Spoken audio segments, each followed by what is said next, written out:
Juru bicara Anies Baswedan, Surya Chandra menantang bakal calon presiden Koalisi Indonesia Maju Prabowo Subianto untuk mengganti Wali Kota Solo Gibran Rakabuming Raka sebagai bakal calon wakil presiden. Hal itu disampaikan menanggapi putusan Majelis Kehormatan Mahkamah Konstitusi atau MKMK yang menyatakan Ketua MK Anwar Usman melanggar kode etik berat atas uji materi perkara nomor 90 garing PUU strip 11 Romawi 2023 tentang batas usia calon presiden dan calon wakil presiden.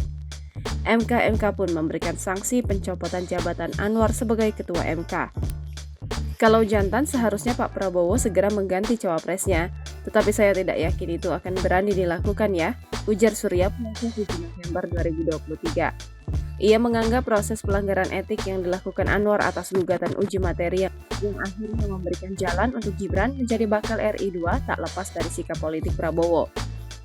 Baginya, Prabowo sejak awal membutuhkan dukungan Jokowi untuk menghadapi pemilihan presiden 2024.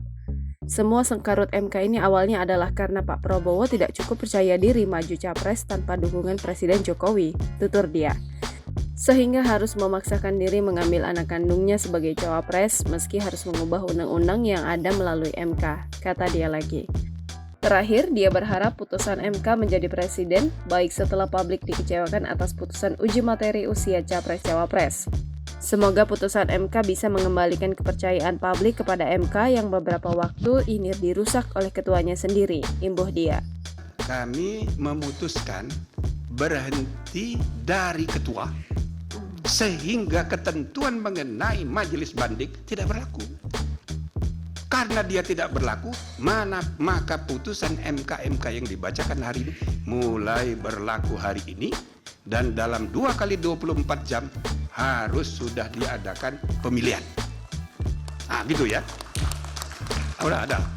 Download Tribun X sekarang. Menghadirkan lokal menjadi Indonesia.